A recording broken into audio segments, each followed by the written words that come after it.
how my day works. That's how my day works too, where it's like and we definitely feel that before going into conference. It's Oh like, yeah, I bet.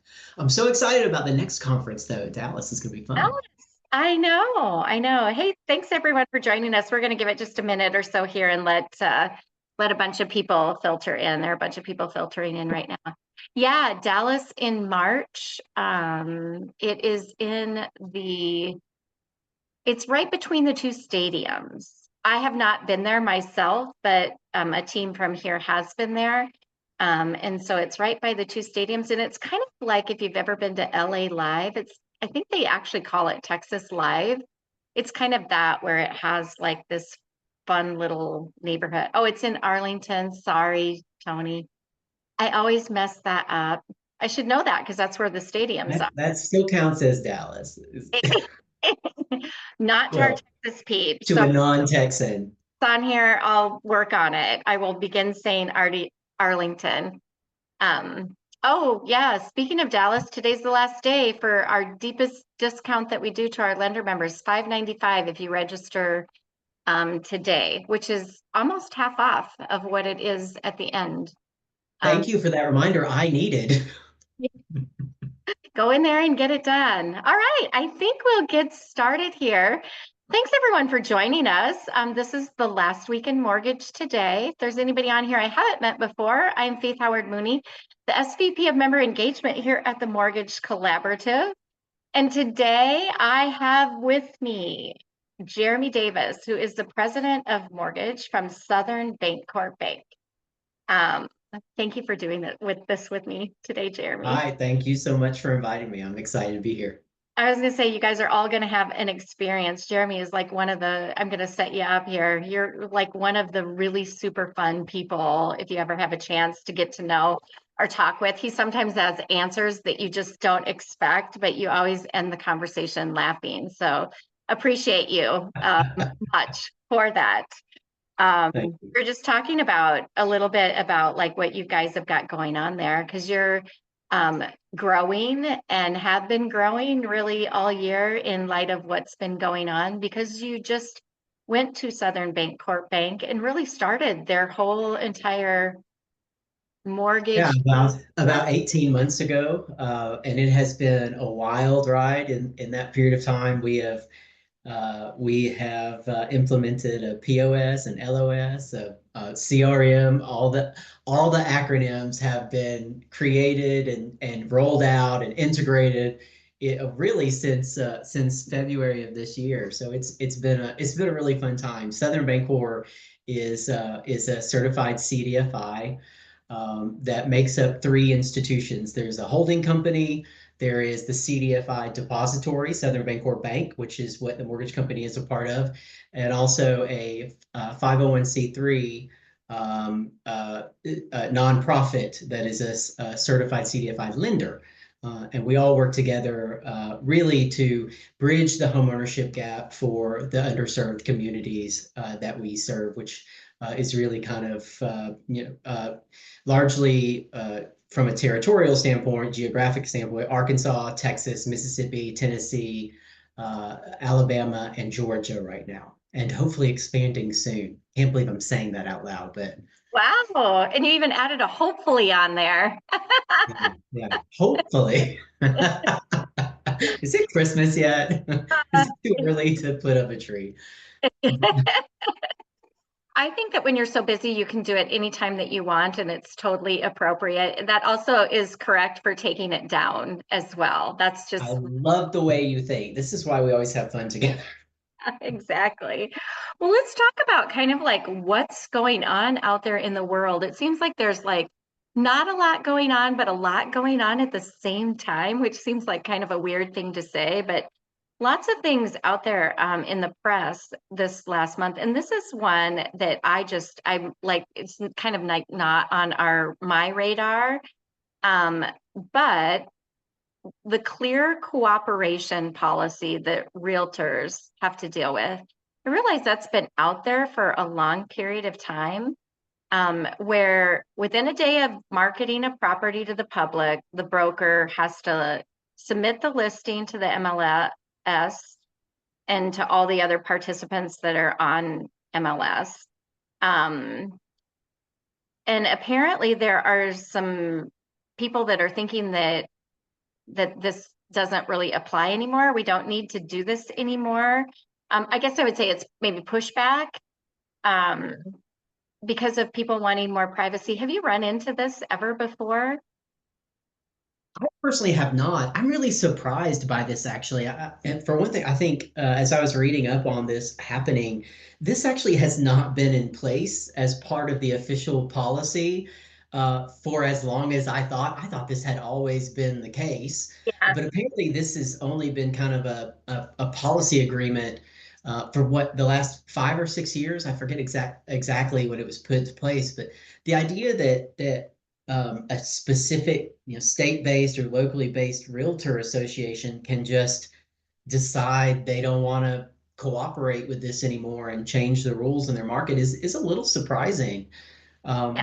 I don't know how I feel about it, to be honest. It off the top of my head, to be quite frank, it feels like in many ways, the sellers have been in control for a very long time. I think the recent commission compensation rules for realtors are handily giving away even more power and profitability to sellers. And now this organization seems to be trying to clear the way to give even more advantage to sellers and not buyers. I don't know. It's like at some point, do we really have a working cooperative system, or are we just advocating across the board for making sellers more happy?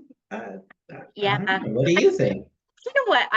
That did come into my mind as I was reading this as well.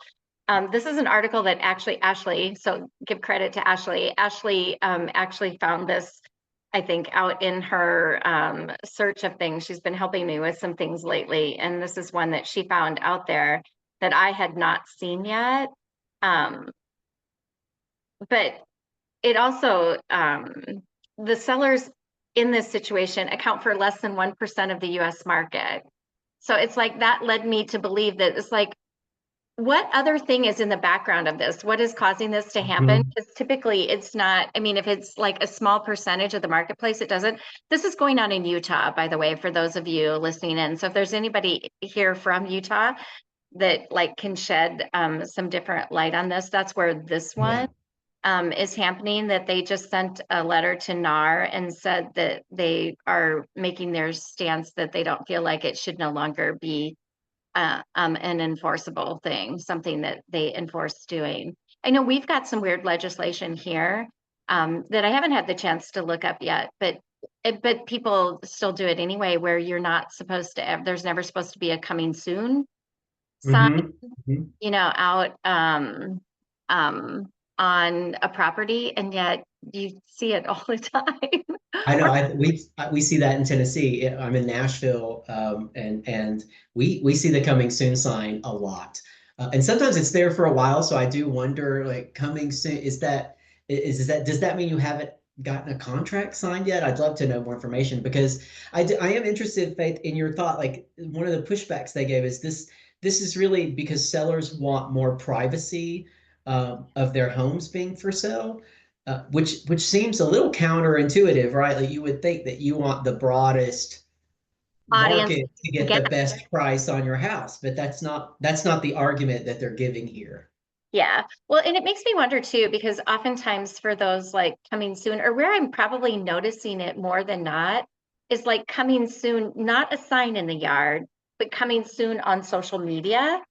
I'm seeing some of that out there. I have a couple of real estate friends where they're posting it out on social that it's coming soon, which, maybe is a broader audience now than somebody driving through a random neighborhood when you think about it. Um, but I also know that that has, in the past at least, not been something that was supposed to happen here. It Yeah, just it's makes kind me of feel it's like kind of there's, hard to argue that that's not marketing to the public. yeah, because that's probably the best place that you get a shot of finding somebody. The other thing is too, is when you do see it in the yard and then there's never like an active listing sign that comes up, it makes me think that, well, what happened is they put it out there as coming soon and then it's sold. It's sold Mhm. before even making it on the market, which I have some weird feelings about that too. It's like, Me well, too. Me too. I mean, is that what is going on there? And did it get sold to an investor? Who did it get sold to at this point? I want all the deets on what's going on. I gotta say that I mean I'm probably completely biased in this realm based on what I do for a living. I spend most of my time advocating for underserved markets and underserved communities, and I don't know when somebody tells me that sellers want more privacy of their homes for sale, I don't know. I'm just imagining that your average run-of-the-mill starter home seller is not really that concerned about the privacy of the fact this house is about to go on the market or is on the market. I feel like this again is just a way to cater to richer and richer people. Like they want only other rich people to know their big fancy house is on the market. So let's break these agreements that have been in place nationally so that you can, cater to me and my. I don't know. It feels a little.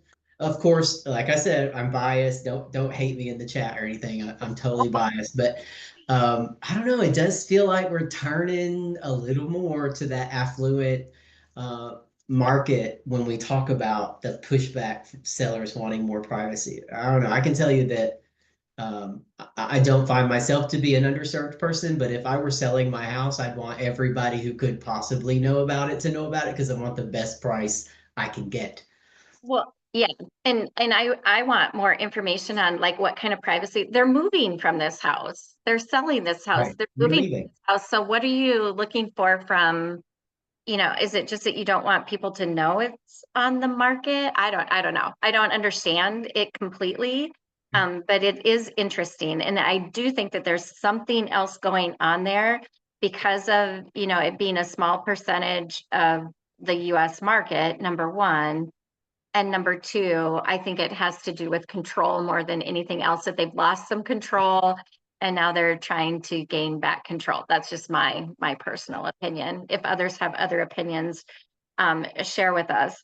But let's talk a little bit more about like what's going on in the construction market. So um, many of you might have seen this already. It was actually in Chrisman's blog this past week about this development that is developed, they're 3D printing. And we've heard this. We know that Lennar and some of the other big builders out there have 3D printed homes. Now it's not the roof of the home. So with a 3D print, it's the foundations and the frames. So you still have to address some, other issues with that. But the article was about, is this something that is going to be a thing, essentially? Is this going to be a thing in our industry? And what are the impacts to our industry? And maybe more so, even, why isn't this a thing? They've proven to be efficient. They can go up, relatively quickly once you have the equipment there. They're less expensive. So share with me your thoughts on 3D printing of houses. Listen, I find 3D printing of anything well above my intelligence spectrum. I'm so confused for how any of this can happen, even though now I have friends who are, I will say they're the smarter, to that friend, I would say nerdier end of my friends pact. But I have friends that have 3D printers and they're printing things at their houses that have functional use. I find it so cool. And the fact that we could potentially build houses that are 3D printed for lower cost and shorter frames. I mean, we have been talking for years about the shortage of housing in our country. If this is a way to make some ground, to cover some ground, I say, I mean, I think that's amazing. I think that's amazing. Like I said, I do not possess the creativity to picture in my mind how that works whatsoever. But I think it's really cool. Articles out there that you can look at that show you. I felt the exact same way, but there are a couple of articles. One I know about Lennar that it actually like walks you through the process and shows you like the Wow. equipment doing it, which is pretty cool. So you'll have to go check that That's out. so, Yeah. I think that's so cool. It's so cool. Yeah. There are some challenges with it. I think that, it's like obtaining financing for Yeah, yeah, those homes. I mean, when it's something that's brand new, you've got like the similar challenges of anything that when you would implement it new in a process. So it's a new thing. So, what if you don't have a comp in your neighborhood and you're comparing a 3D house to a stick built house? What does that do at appraisal time? I mean, there are all of those types of things. This particular article was about Pearl Homes. They broke ground 3 years ago. So it's been 3 years ago that they started doing this on a subdivision of 3D printed houses in Texas. well, Um, again, in Texas, look, Texas is out there. no, I love it. we might have to figure out where this is and do a drive-by. I mean, I would be curious to like see.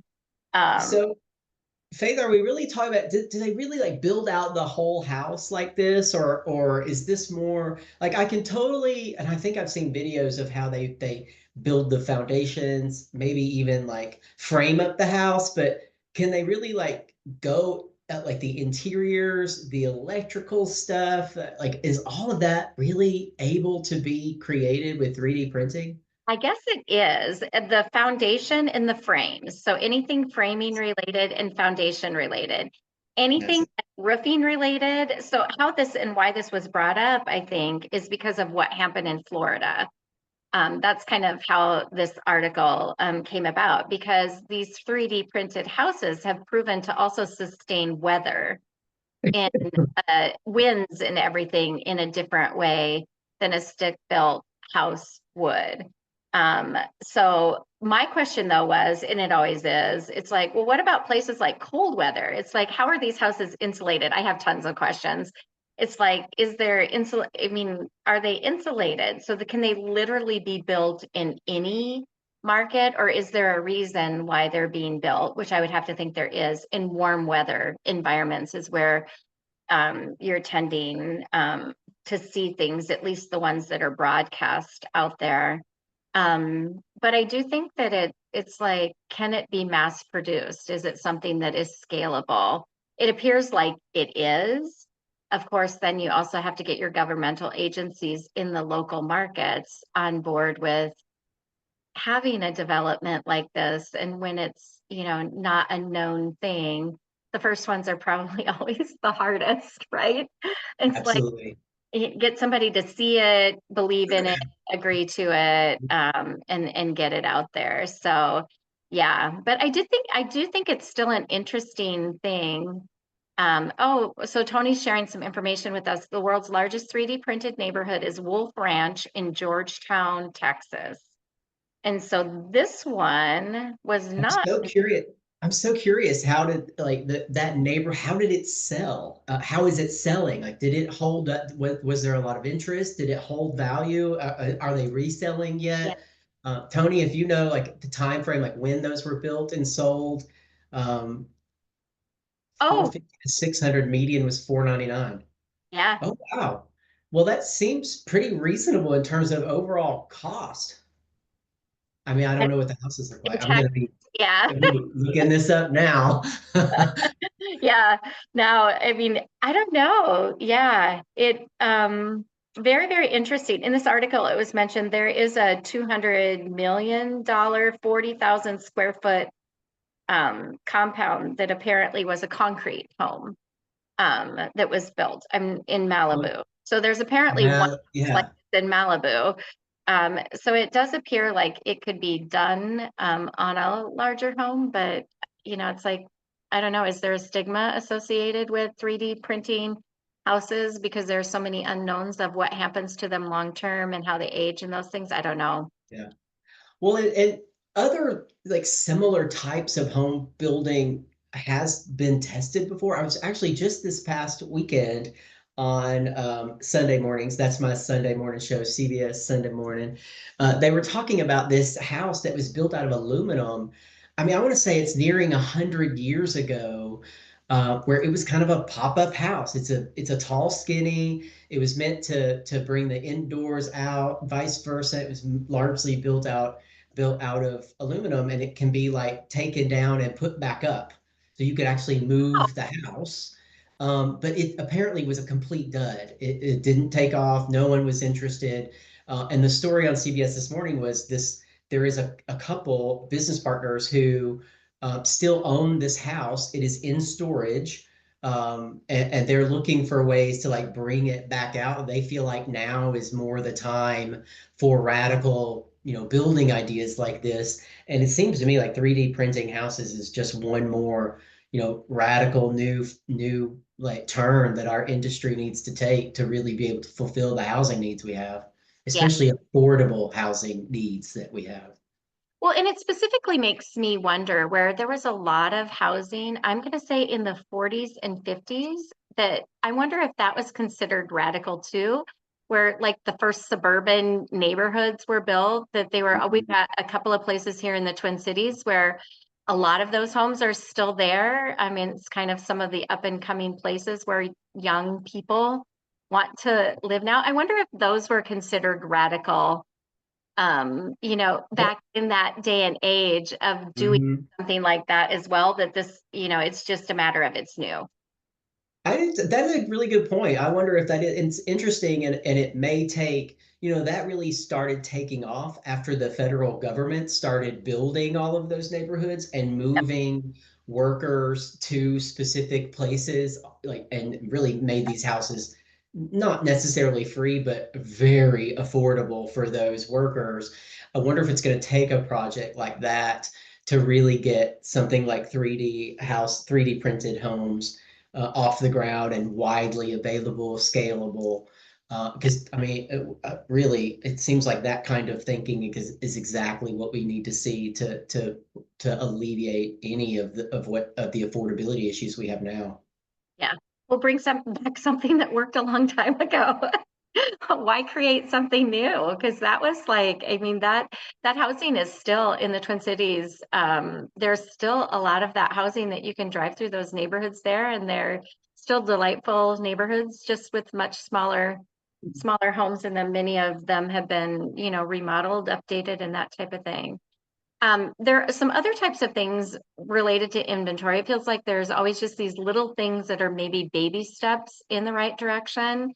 But converting hotels into apartments, converting, we've heard, container homes becoming a thing. We were talking about that on our team call earlier today about container homes. We definitely have seen some of those here in our lake areas. Um, Hmm. Prop up as a more affordable way to put a cabin or year-round house even on a lake. So there are other things that are happening related to that as well. Some commercial complexes being converted into different types of housing units. In the areas that you serve in the South, do you see like any of those types of things cropping up? I know some of New York has had a number of initiatives. New Jersey has had some too, where they've taken some commercial that's right beside commuter areas and been able Yeah. to convert them to allow people to live outwards a little bit more, less expensively, and convert into the city. Do you see Yeah. that in your markets at all where any of Yeah. these more unique things are happening?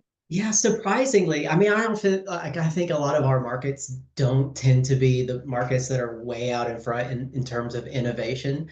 But I will say I have seen a lot of the container home space starting to expand. Like you said, a lot of it started with vacation properties or lake houses, even some stuff close to beach houses in some of our markets down toward the coast. But it does seem to like the container house thing is definitely it's moving forward, right? It seems like it is an affordable way to build out a space that can be safe, that it can be built quickly on a myriad of various types of topography, which I think is really important because we got to deal with the land that we have left.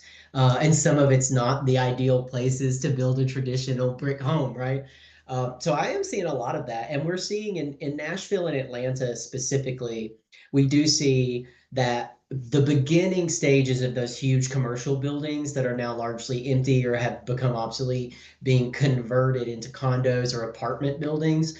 Um, most of the things that I read about that, though, is that there are some headwinds, right? The challenge with that is these buildings were not built to have, full kitchens in every unit, bathrooms and plumbing and all of these things in every unit. So the retrofit, I guess that's the right term to use, the retrofit is quite expensive because you take these, largely big open spaces with, walls that were, temporary placement of walls being converted into homes. There's a different fire standard, safety standard, access standard, but also the plumbing and electrical needs shift considerably when you turn them into residential properties. But I do think it's an exciting piece. I'm not sure that's going to help us with affordability if flipping these into residential properties does cost that much to upgrade. But it certainly could help us. I mean, you're talking about that one and the what's it called? Osining, Ossining Oh, in so- New York, which is kind of like one of the famous ones that's been done.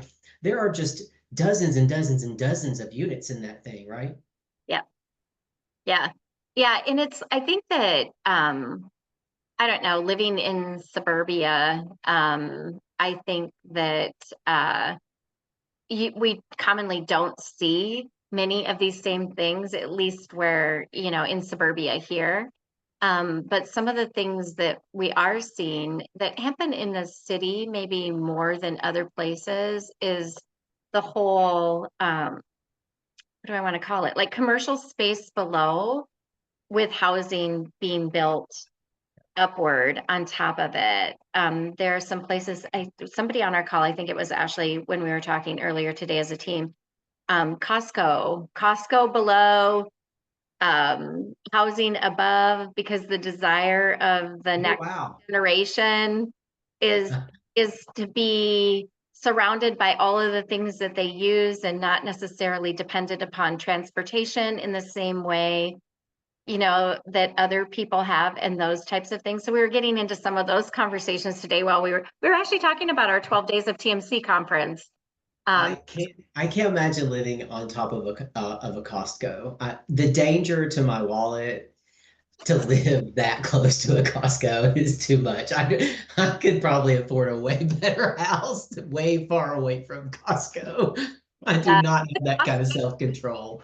from living above one are outweighed by, everything that you would buy by shopping there. Yeah. Yeah, you never have to buy anything in bulk, like Bernard said. You never have to buy anything else in bulk.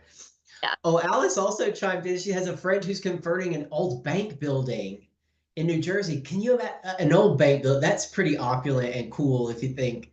Yeah. I just want to know, like, if I would have to turn the vault into my closet would have to go into the vault. Like, I don't, what would you, I'm curious, Alice, where would you put the bank vault? What room would that be in your house?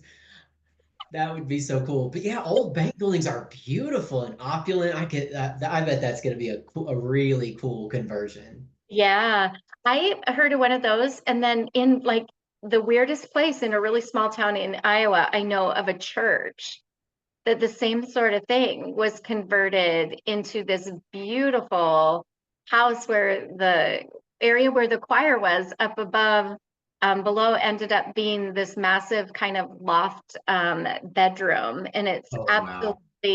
absolutely gorgeous. So you hear those things as a one-off. And I think anything that we can do to make housing more accessible to people, um, that it's all good. It's just baby steps. There's not anything that appears to be like a mass answer to, what the problem is. Well, that person must have done something right, Alice, if it's multi-unit and the city offered him access to other commercial property, Oh, to wow. be able to assist further in housing. That's a huge success story, in New Jersey.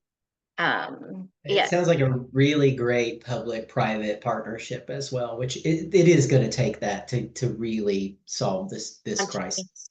yeah, yeah, for sure. I can't believe it. We're at the end of our half an hour together today. What? Yeah, oh, it always happens. It always happens so fast. But people on here, yeah, if you hear of unusual things going on, we'd always want to know about them and find out what's happening in your communities related to creating additional housing, specifically additional affordable housing for people, in your neighborhoods. I think it's always a good topic to talk about and share how other people are having success so that hopefully, something happens across the whole United States sooner versus later. Jeremy, it is always so much fun to talk with you. You can come back anytime that you want. And we'll have to find a way to have one of those lunches that we were talking about before we hopped on Yes. sometime soon. But yeah, Let's bring back the boozy lunch in 2025. I mean, well, now thank you so much for having me. This was fun. it was nice talking with you. Thanks everybody for joining. Today is the last day for our very discounted fee for Dallas. And then also we should have 12 days of TMC, our registration for our virtual event in December, out and up within the next couple of days. We of course always love to see you. So come back and see us again next Tuesday. Thanks for joining everyone. Thanks again, Jeremy.